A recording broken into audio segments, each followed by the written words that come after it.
I just want to do God's will. The kind of revolution that the world needs is a Christian revolution. If you want a miracle, you've got to expect it to happen. You are the recipients of God's grace and God's blessings, and you rejoice in that reality.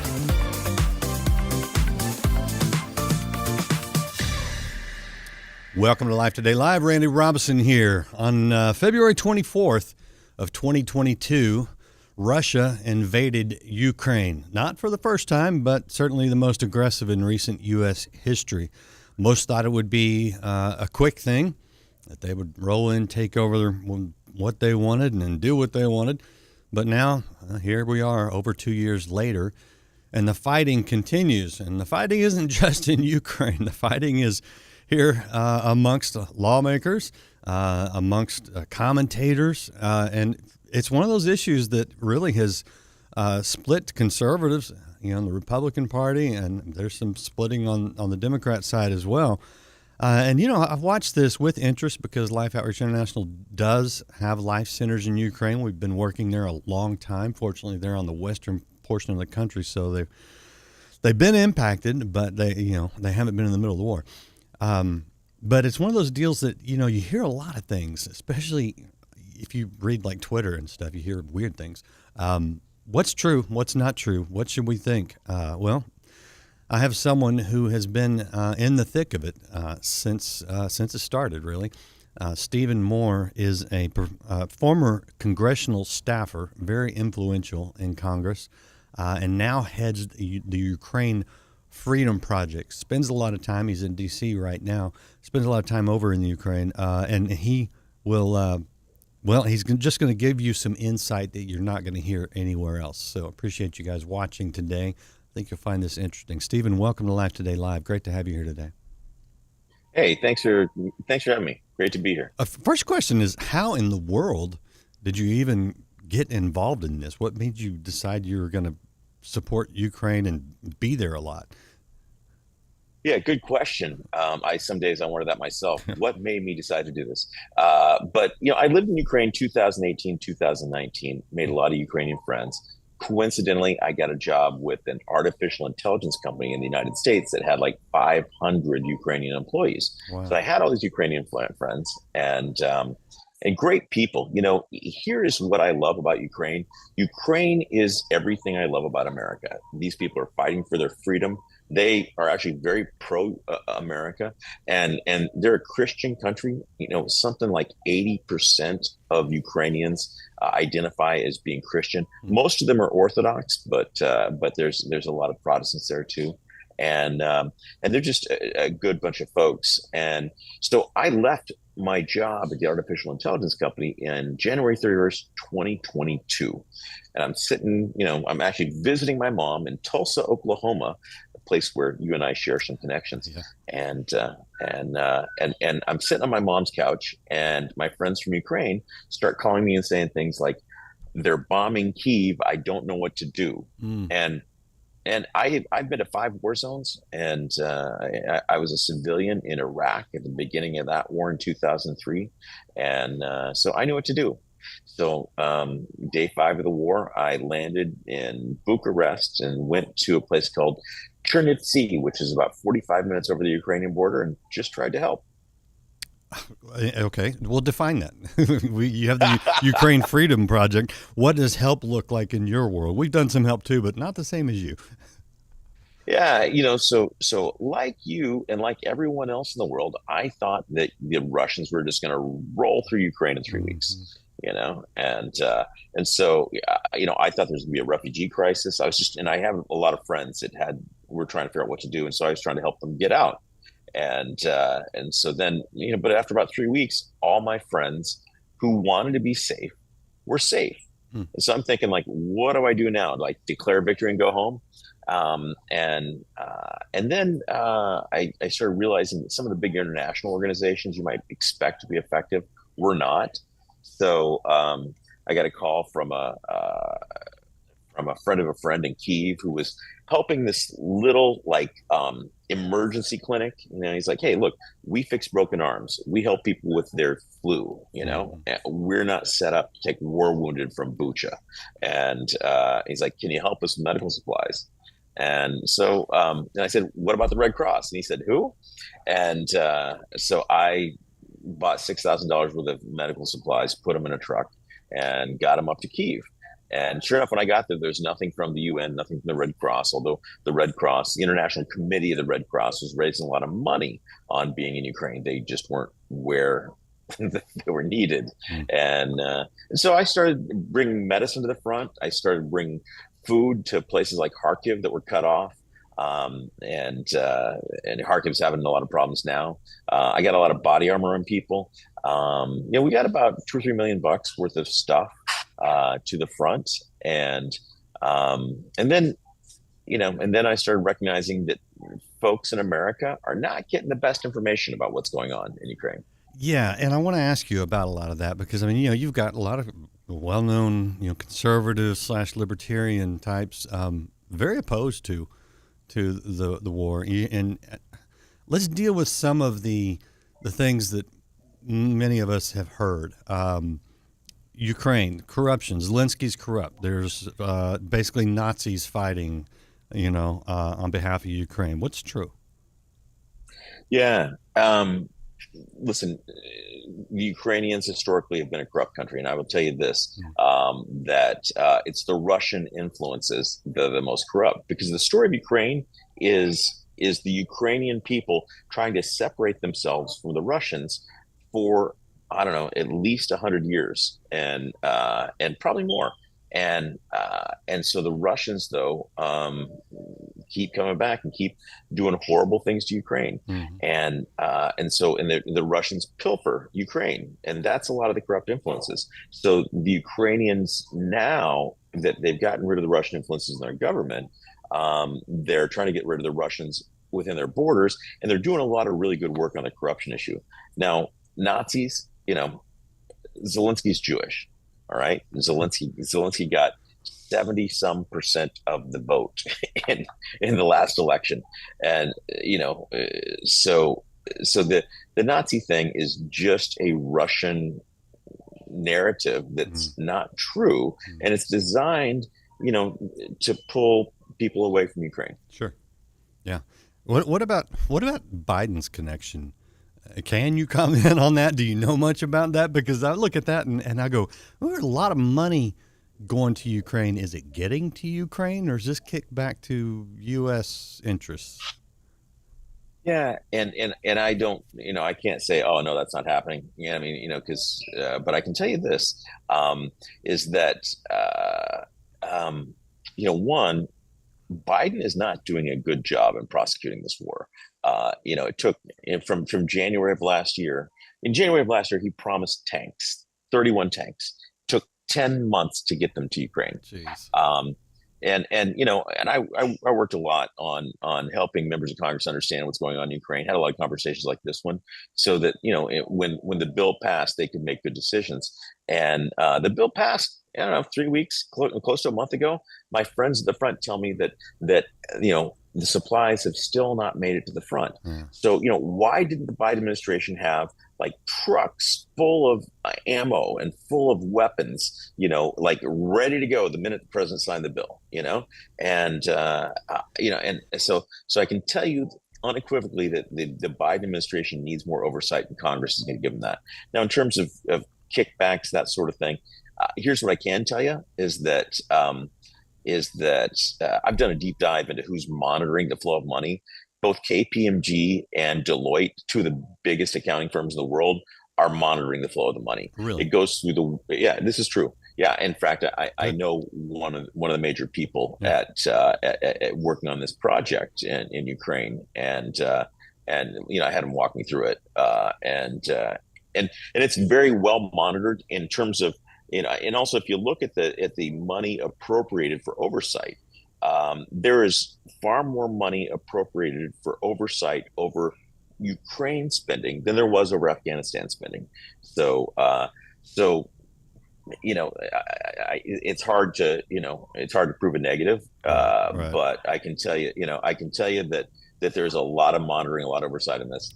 And I Good. would just add one more thing, Yeah. and that is that Ukrainians, when I went to Kyiv, it was surrounded on three sides by Russians. And so think about Dallas. They're in Plano. They're in Fort Worth. Right. And so when I got there, that was the case. Now, I mean, again, three sides on Russians. Now I have to drive about 10 hours to find a Russian because the Ukrainian military has been so effective in pushing them back. The Ukrainian military is in control of all but 17% of Ukraine. So, if the money was being squandered, then they wouldn't be able to be this effective. Yeah. Yeah. So where is the Russian stronghold? Is that the Donbass region still? Yeah, they're the fighting. The front goes along Donbass, which has been taken over by Russians since 2014. Yeah. Zaporizhia, which is to the south, and then Kherson, which is sort of the mouth of the Dnieper River there for folks who are following along at home on Google Maps. So, right. Okay. So what do you see happening? I mean, the rest of this year. I mean, which direction even is the war going? Is it going the Ukrainians' favor, or is it the Russians regrouping? What's your take on it? Yeah, in the fall and winter of 2022, the Ukrainians took back massive swaths of their land. And at that time, only 35% of Americans thought Ukraine was winning. And, they were pushing the Russians back like, a couple of 100 miles at a time. And so it's easy to perceive, because that's what gets to Americans, that Ukraine is not winning. And right now, Ukraine is having a really tough time. So if there was a time to perceive that Ukraine was not winning, it would be today, because they have been 6 months without weapons from the West. And what I've seen is that if you give the Ukrainians the weapons they need to win, they win. We gave them weapons in 2022. They drove the Russians out of most of their country. And now you've got guys at the front who've been throwing rocks at the Russians for 6 months. You got the Biden administration, which again, after nearly a month, still has not gotten the weapon supplies to the front. And so this is a really tough time. We're going to find out, because we're going to find out if we're too late. And because here's what happens, is that if the Russians are successful and pushing through, if the Russians take Ukraine, they will be on the border with 9 NATO countries. Yeah. And that, to me, I mean, I would think, but I don't know. I would think that would be the end point, because as soon as you cross into a NATO country, now you've not just got supplies and support going in. I mean, you've got the military of a lot of countries coming in theory anyway. Yeah. And so I've heard a lot of people say in the U.S. that Putin will never invade a NATO country. And one, that's not what Putin has said. That's true. Right. And two, the 9 NATO countries who have the most information on what Ukraine is going to do to them, and have the most at stake, what Russia is going to do to them, and have the most at stake if Russia is successful, are putting the most money and the most equipment into Ukraine. Okay. If you look at Poland spends more on a per capita basis or on a per GDP basis than we do on defense. You got Romania has increased its defense spending by 50%.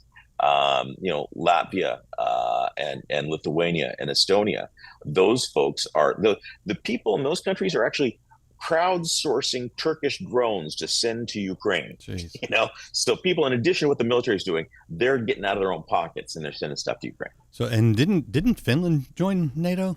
Do you remember that correctly? Finland and Sweden. Yeah. And both countries with borders with Russia. Yeah. So, yeah. I mean, it seems to me, you look at what you're saying and what we've seen, they're terrified of Russia.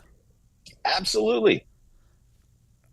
Okay. What is the end game, do you think, for Russia? And because, I mean, I think you could say, rightly so, that, okay, their military is not as mighty as we thought they were. They can't even take Ukraine, But I mean, of course, we've heard all sorts of things about Putin. He's got cancer, he's lost his mind, or he's very smart and strategic. I mean, what are the Russians trying to do? I don't get it at times. Well, I spent 5 months in Russia in 1996. I was one of a small team of American political consultants that secretly advised Boris Yeltsin's reelection campaign. And so I don't know if anyone listening to this remembers Boris Yeltsin. He was almost 30 years ago. But he was the first democratically elected president of Russia.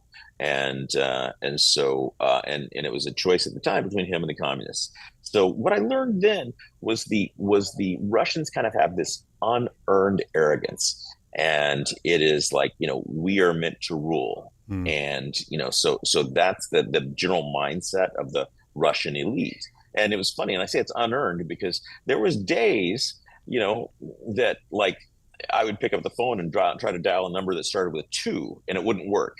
Other days it would be 4 and 4 wouldn't work. Any number starting with 4 just wouldn't work.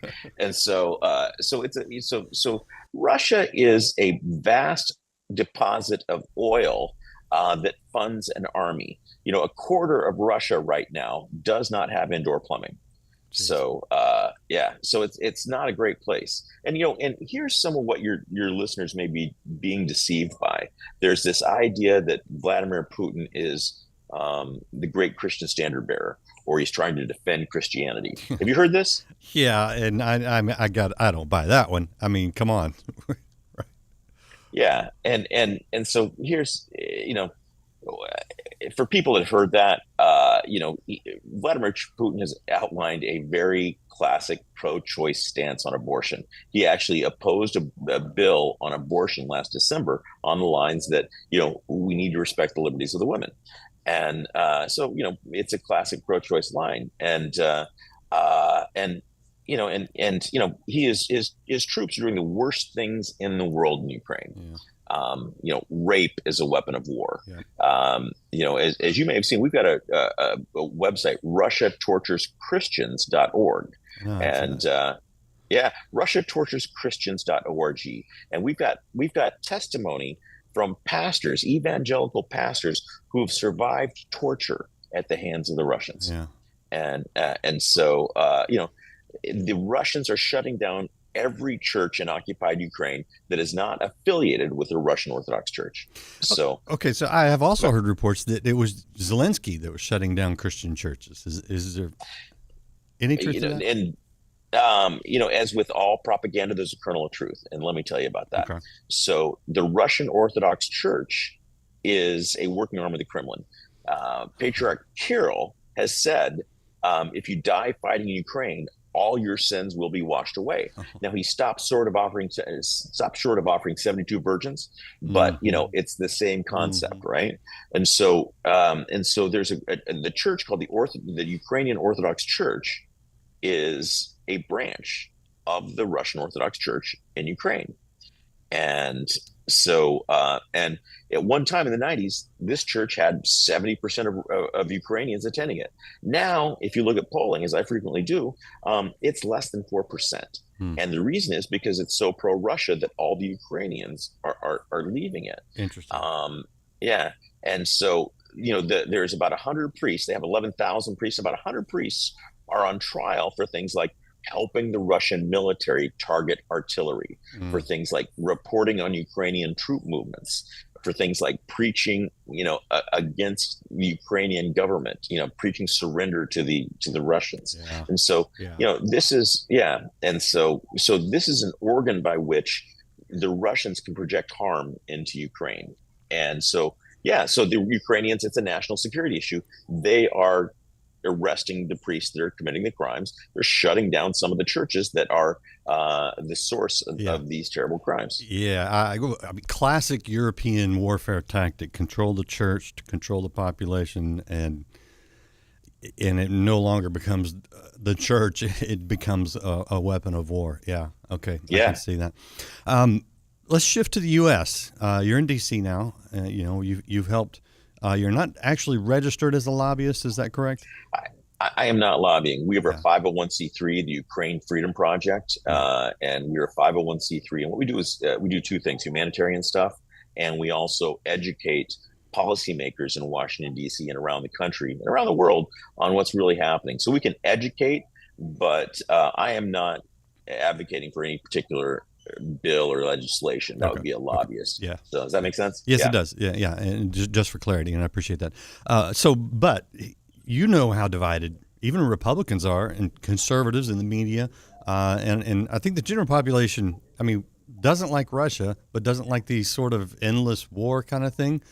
What do you say to the conservatives here who may be divided, maybe unsure, just about the whole situation? Well, so here's I think the misunderstanding that people have of the situation in Ukraine that makes them think about it like Afghanistan or Iraq. Is that the misconception is that we have the choice whether or not to participate in the wars in Israel and Ukraine. The choice is not yes or no. The choice is now, where we send relatively inexpensive weapons, or later when we send the very dear lives of American sons and daughters, because Putin is not going to stop at Ukraine. Putin is going to go into a NATO country. Putin has no compunctions about starting World War III. He wants to reunite the Soviet Union. He wants to, as I've said, there are people that have a mindset of they were meant to rule, and so they're going to try to reunite the Russian Empire, and so yeah. So just educate me a little bit here, because Sure. on the NATO thing, if Russia was to invade a NATO country, Poland, Romania, Finland, I don't know why, is the U.S. obligated to send troops? So there's and I'm kind of getting out over my skis here as well. Right. But NATO would have to invoke either Article 5 or Article 4, and I'm not sure which one, but basically everyone would have to say, yes, we're all going. This is an attack. All of us have to defend. Okay. Which is, and that's something that Putin is wearing away at as well. And so there's Hungary, for instance, is very pro-Putin. They're also Hungary. What people may not know is that Hungary, Viktor Orban, supports the Iran nuclear deal. So there's members of NATO whose interests are counter to our own, which could disrupt the process of NATO uniting. Now that surprises me, because there are a lot of Christians. There's a strong Christian stronghold in Hungary. So Viktor Orban. So I would encourage your folks to Google this. Viktor Orban, Iran nuclear deal. Yeah.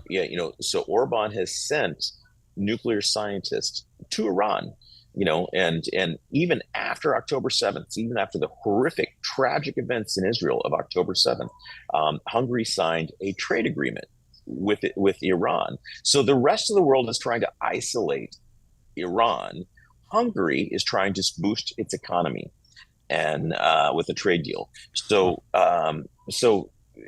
what I'm telling you about this, the reason I'm telling you is that NATO is not united. Yeah. And so will NATO respond? That's the question, and that's what emboldens Vladimir Putin. He's playing on a lot of levels, and can he disrupt NATO? Then can he go into Poland? Right? Would then a country like Hungary say, well, we're not, we're vetoing this? That's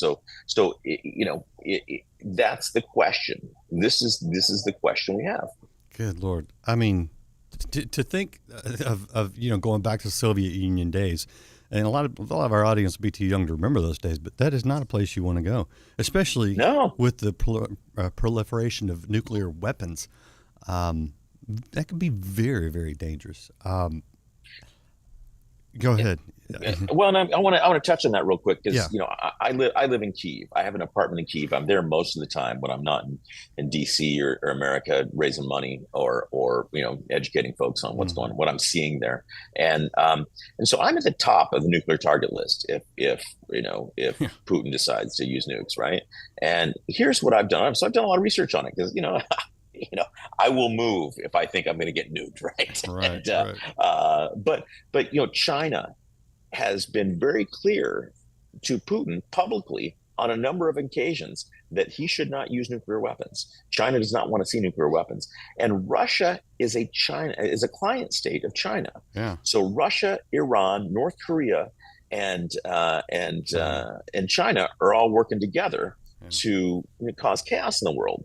And in China, it's kind of behind the scenes, but it's got all the money, it's got all the power, and it's empowering these other countries. And so Putin can afford, perhaps, arguably, to alienate the West with a nuclear attack. He can't afford to alienate the West and alienate China. Interesting. Okay. Last sort of thing I'd like to touch on, and if you don't want to wade into these waters, I totally get it. Hey, man, ask me any questions. We have an election coming up here. And from a Ukraine standpoint, obviously Biden has been at least vocally in support and, pushing for the bills. Trump, not so much. But I don't know. What are you looking at when you look at the election in the fall? Yeah. Well, I think that, Biden, in 2022, I had no problems with Biden's, what Biden did with the war in Ukraine. He was giving weapons to the Ukraine that they needed to win, and they were winning. In 2023, he got cold feet. Jake Sullivan, his national security advisor, is the guy that said, like 5 days before October 7th, he said that, that the Middle East is as peaceful as it's ever been. Right. Right. So why this guy's not working at Chipotle now, I don't know. But so Biden has not done a good job since then. And I want to point out a couple of things. One, when the Russians invaded Ukraine originally in 2014. Crimea.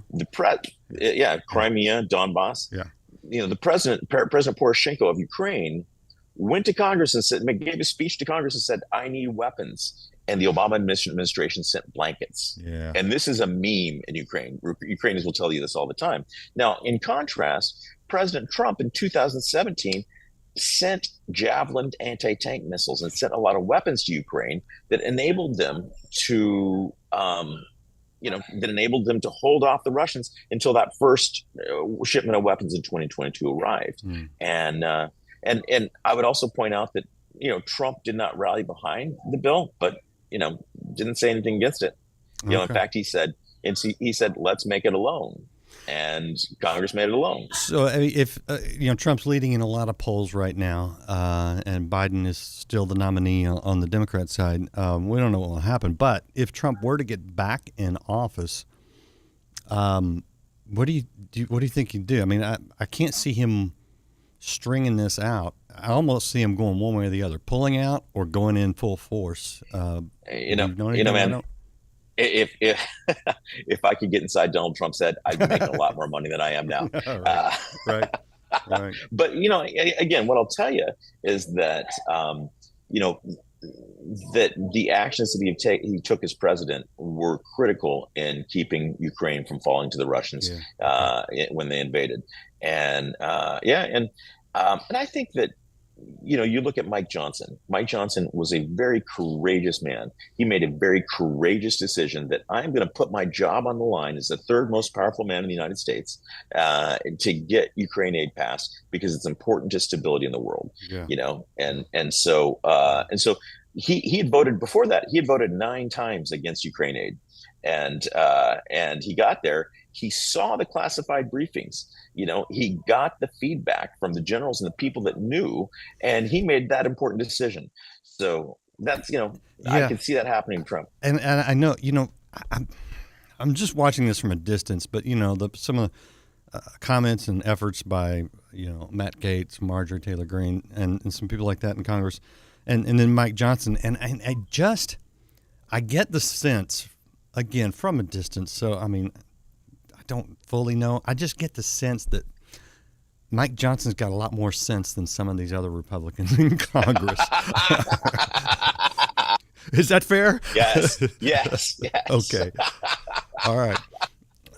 I love the way you put that. Yeah. Okay.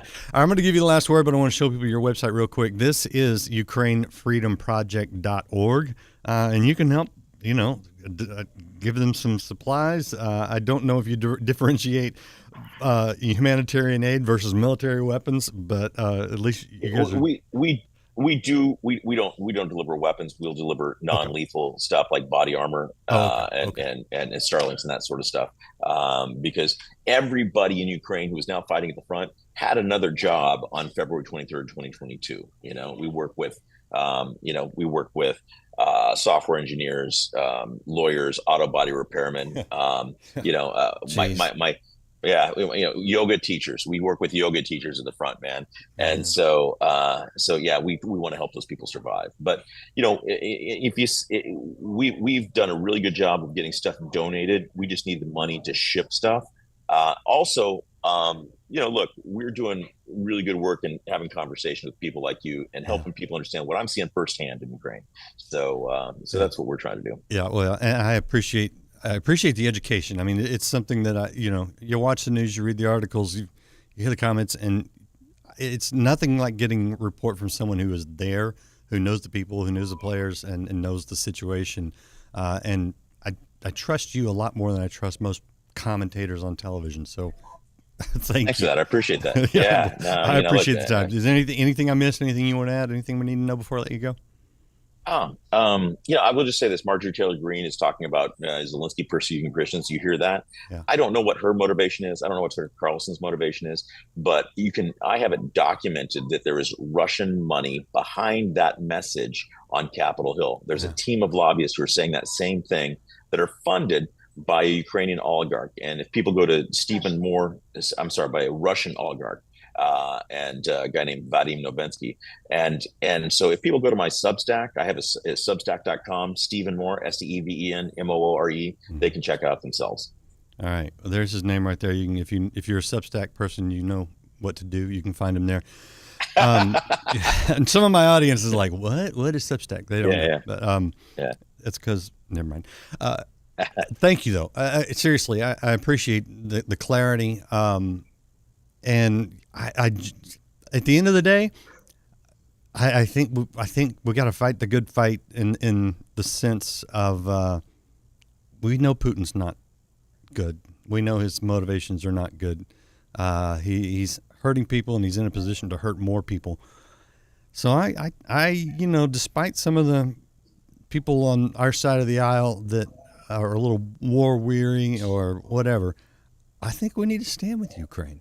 So, yeah, I'm with you, man. And I'm putting it all on the line. I've been to the front a dozen times. I could be making a lot more money than I am now. But I'm here because I think this is the most important thing I can do with my life at this time. Well, man, again, I appreciate your time. I appreciate the insight. Thank you, sir. Yeah. Hope to see you again soon. All right. Appreciate you guys watching. Hit that share button. I think we need to get good information out. That's what I'm trying to do. Get to the truth and go to the good sources. I've got no stake in this. Nobody's paying me on any side of anything. So I'm just trying to get to the bottom of it. Pray for Ukraine. Above all, pray for Ukraine. Appreciate you guys being here. We'll see you again next time on Life Today Live.